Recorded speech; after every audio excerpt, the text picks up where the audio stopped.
A historic moment is ahead of us, the very first sports event in the White House South Lawn. UFC Freedom 250 to celebrate 250 years of independence. A mixed martial arts event, the most complete combat sport featuring Ilia, the legendary matador Topuria against Justin the Highlight Gaethje. Alex Hand of Stone Poitin Pereira against Ciryl the Nice Kid Bon Gamin Gane. I'll state each fighter's keys to victory and give you guys my picks.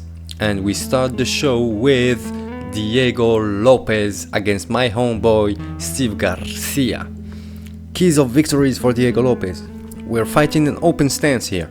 Body kicks will be available. Your best chance is to bring the fight to the ground. If you can't do that, then find your counter shot. This ain't like with Volkanovski. Your opponent is big and charging forward, so maybe it's an opportunity to let the dog in you shine bright and find that counter shot. Steve Garcia. Boxing, pressure, precision and calculated bursts of power.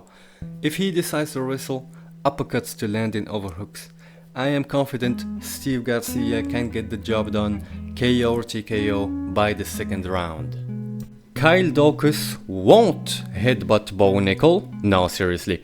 Bo Nickal is a decorated wrestler, but has yet to assemble the experience Kyle Daukaus has.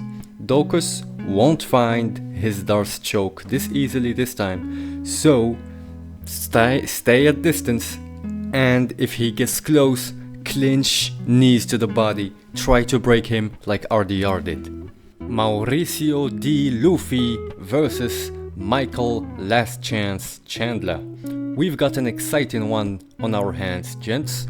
Chandler has to wrestle heavy and do damage in the clinch, violent ground and pound, and keep trying to find the submission. If there's a time to shine, it's now. I bet on Chandler in this one. Ruffy, on the other hand, has to keep his combo short, stay at range, and set up that KO shot, maybe a wheel kick. And now to the big boys. This is a tough one. Hokitt just left a wall and we get to witness a brutal KO in White House. Sean O'Malley has an enormous advantage against Zahabi, except in the grappling, which requires either dropping your opponent or wrestling down your opponent. Aiemann Zahabi is too old to be doing so all day.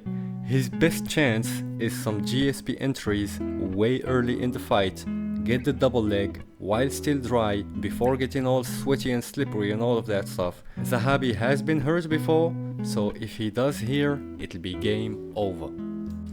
Ciryl Gane versus Alex Poitin Pereira.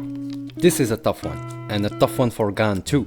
He did go 5 rounds with Francis Ngannou.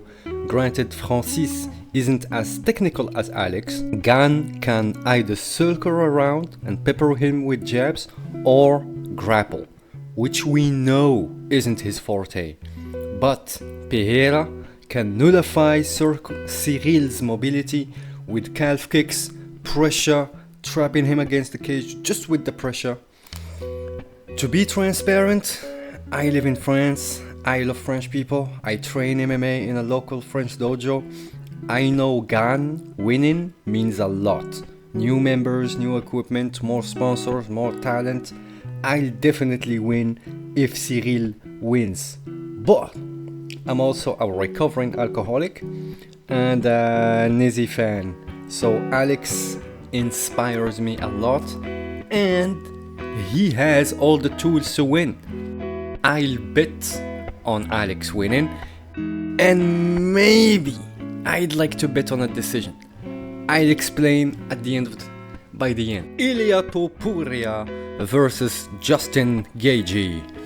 Topuria, Apturo, is a great Greco-Roman wrestler and has crisp, dangerous boxing. He is the undefeated, undisputed lightweight champion for a reason.